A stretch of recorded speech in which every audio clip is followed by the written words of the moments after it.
bagaimana hukum uang hasil daripada iklan YouTube katanya Ustaz. Dan juga ada ancestry ya. Itu bagaimana juga ya Habib? Kita tidak tahu iklan di YouTube itu tidak semua sesuai dengan syariat. Misal aplikasi pinjam uang riba atau ada aurat perempuan yang terlihat di dalam iklan-iklan tersebut katanya Ustaz. Saya nggak tahu sistemnya gimana. Ya, yang jelas Ahbab ini ada YouTube Ahbab, di situ ada iklan yang masuk dan ada dana yang masuk untuk dakwah. Ketika iklan itu masuk, ibarat kita kerja. Saya punya channel, ada iklan masuk, itu ada penawaran kan sebelumnya. Kalau kita mau, maka iklan itu dibolehkan masuk ke acara kita. Kalau kita nggak mau, maka nggak mungkin ada iklan yang masuk. Oh, ketika ada iklan masuk berarti yang punya channel itu mau.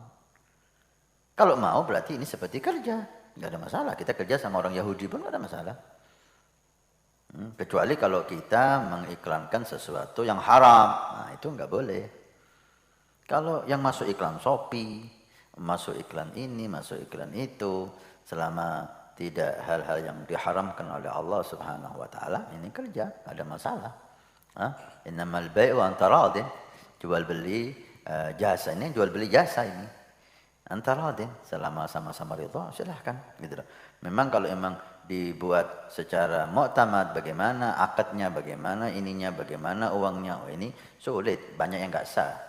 Dalam hal semacam ini kita harus luas mengambil pendapat-pendapat ulama madzhabul arba yang membolehkan jual beli tanpa adanya akad. Di mazhab Syafi'i pun ada pendapat sihhatul bai'ul mu'atah tanpa akad. Di mazhab Syafi'i kita nggak perlu jauh-jauh. Mu'tamad tidak sah, tapi ada pendapat yang mengesahkan walaupun dengan banyak syarat. Dari santri yang belum kita jawab ya, di antaranya tentang apa itu? Apa hukumnya mengambil gaji dari YouTube? Nah, bagaimana hukumnya kalau kita punya saluran di YouTube, kemudian kita nerima duit, berarti duit kita dari mana tuh? Dari iklan. Karena orang yang pasang iklan tuh bayar ke YouTube. Orang yang pasang iklan bayar ke YouTube. Misalnya Anda punya produk nih, Anda datang ke YouTube, Anda mau iklanin produk Anda selama 1 bulan, berapa duit bayarnya? Sekian, bayar. Begitu juga dari orang-orang yang kerjasama sama YouTube, relasi kan YouTube dapat duit banyak kan, dari banyak banget ya. Terutama dari iklan. Nah, kalau ente mau dapat duit dari YouTube, ente harus ada iklan di YouTube ente. Kalau nggak ada iklannya, ente nggak dapat duit. Paham? Channel kita, saluran kita di luar media itu nggak ada iklannya. Kalau ente buka, klik lihat ceramah Ana atau ceramah siapapun di luar media, ente buka klik. Bib, kok pernah ada iklan Bib? Itu iklan dari YouTube. Nggak ada iklan tuh dari mulai Ana ngomong sampai selesai itu nggak ada iklan. Jadi ucapan ceramah itu nggak bakal keputus sama iklan. Makanya kita di luar media ini kagak dapat duit sama sekali dari YouTube, nggak ada duit sama sekali. Walaupun orang mungkin ngirain kali Ana yang dapat duit banyak dari YouTube. Karena bisa sampai ratusan juta dapat duit dari YouTube sebulan. Kalau banyak yang nonton gitu. Kita nggak sama sekali. Nah, sekarang apa hukumnya? Begini. Ini sendiri Anda pernah diskusi sama teman-teman gimana hukumnya nerima duit dari YouTube yang ada iklannya. Iklannya iklan apa? Kalau misal contoh, kita nonton ceramah.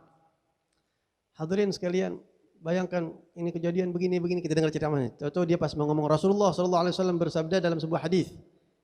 Ya ayuhan nas, tahu-tahu kepotong tuh video, keluar iklan. Anda mau pinjam online, pinjam 1 juta, balikin 1.200.000. Lagi nonton ceramah agama, lagi dengerin orang ceramah, di tengah-tengah keputus sama iklan riba.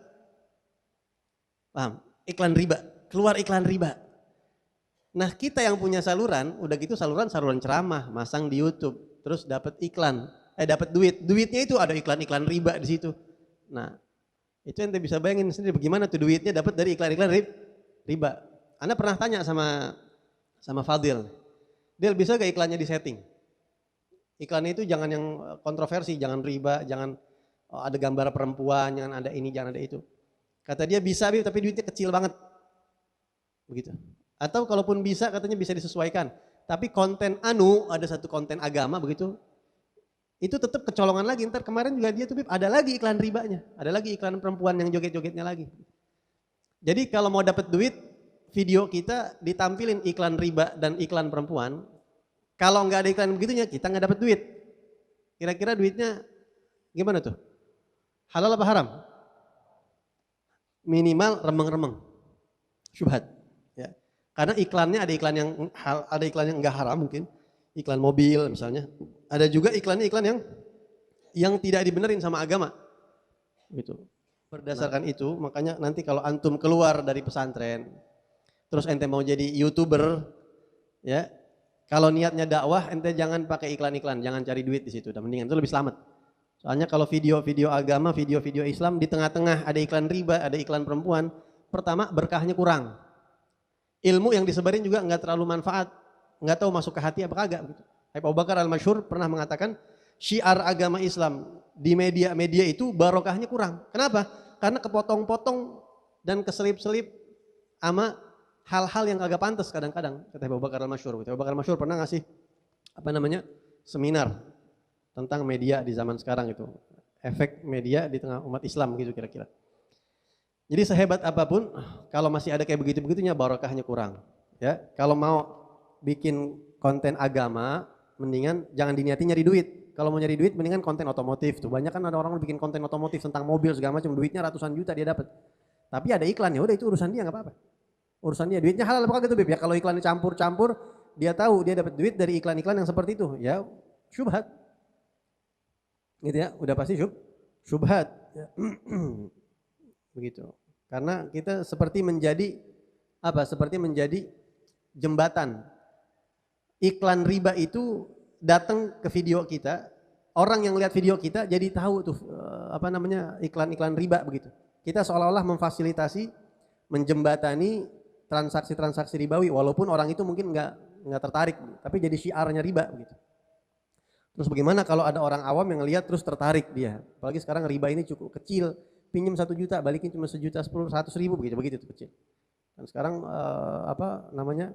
transaksi riba online itu banyak banget, parah banget. Ada orang pinjam cuma berapa juta doang, rumahnya hilang, parah banget ya. Begitu. Jadi untuk video-video di YouTube itu, kalau iklannya memang iklan yang syubhat, ada iklan yang nggak pantas secara agama, ya maka dapat uang dari situ juga, uangnya juga syubhat. Gitu. Karena kita menjembatani syubhat kepada orang lain, kita dapat duit dari situ.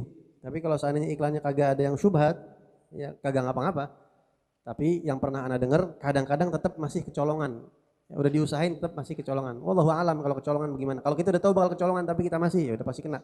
Tapi kalau kita nggak tahu, wallahu alam. Kalau mau warok, kalau mau hati-hati, thariqahnya para habaib, ya nggak usah. Nggak usah pakai iklan udah.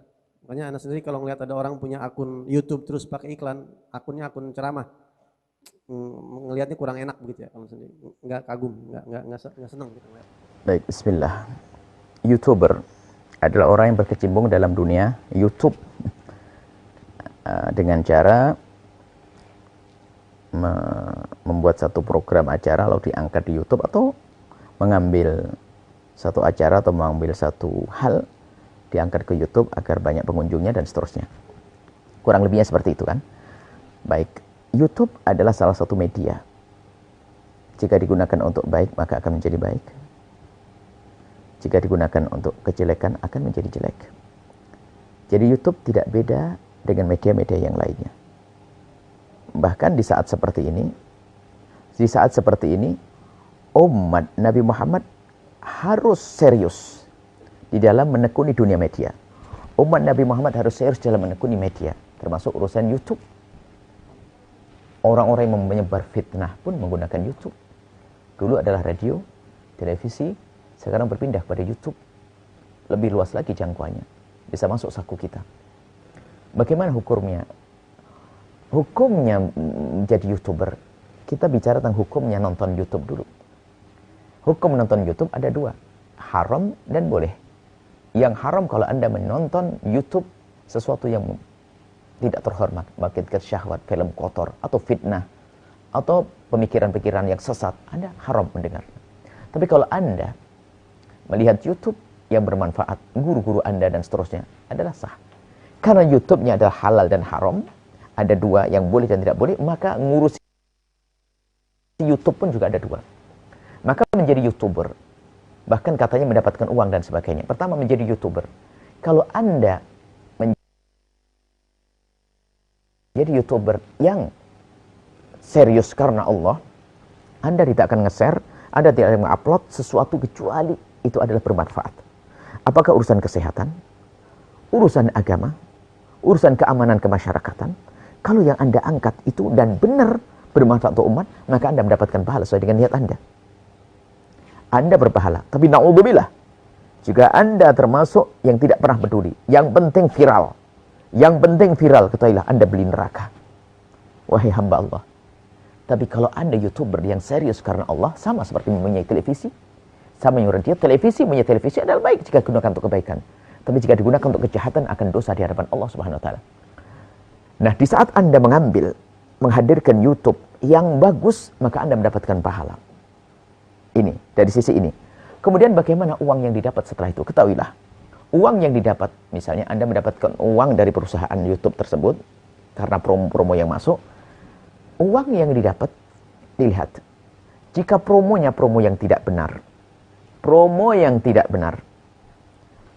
misalnya mengangkat satu pemikiran yang salah, atau kesesatan, film-film yang tidak baik, promonya, maka jika Anda bisa menolak promo tersebut, kok Anda tidak menolak,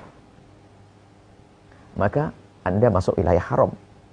Tapi kalau memang programnya nggak bisa dipilah-pilah, ya seperti kalau kita pergi ke supermarket, kita tidak bisa menghindar dari melihat aurat, mau tidak mau kita harus melihat aurat. Apalagi negeri yang bebas, misalnya kita di negeri kafir dan sebagainya, yang penting kita mengingkari. Jadi kalau kita mengangkat satu YouTube, kemudian ditumpangi oleh promo, selagi kita bisa menghindari dari promo-promo yang tidak syar'i, maka harus kita menghindar.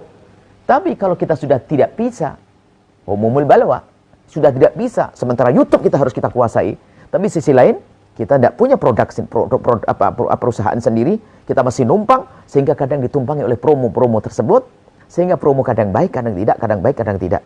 Maka di saat seperti itu, maka ini adalah termasuk, semoga Allah mengampuni. Kenapa? Kita tidak bisa. Sebab kalau kita malah mundur daripada YouTube nanti, yang jelek akan muncul. Yang tidak baik akan muncul. Nah, kita menggunakan ini media untuk kebaikan. Ternyata jika ada promo-promo yang tidak baik masuk, itu yang tidak kita inginkan. Yang tidak kita inginkan. Dan kita sudah tidak bisa memilah.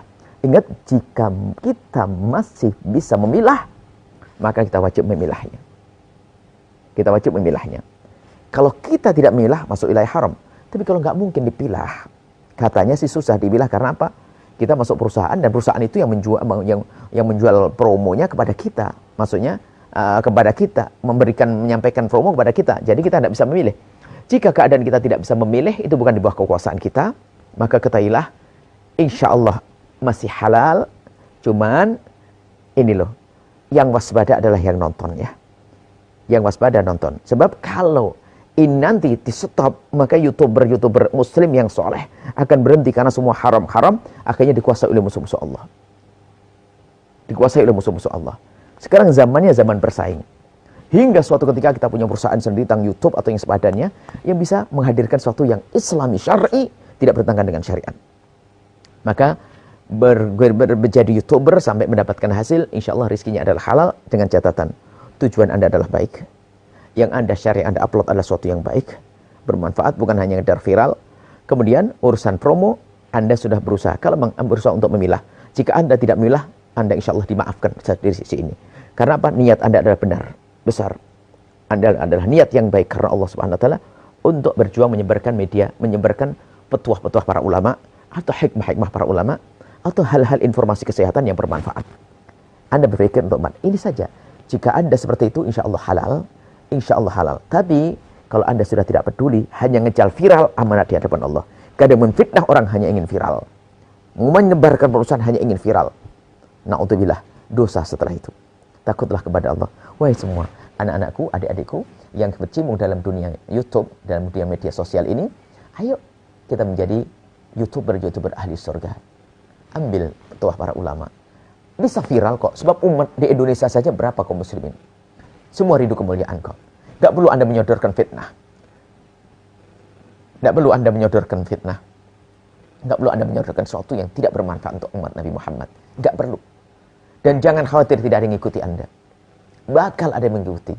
Harus Anda perjuangkan itu semuanya, agar apa yang Anda dapatkan dari itu semua insya Allah halal karena Allah Subhanahu wa ta'ala.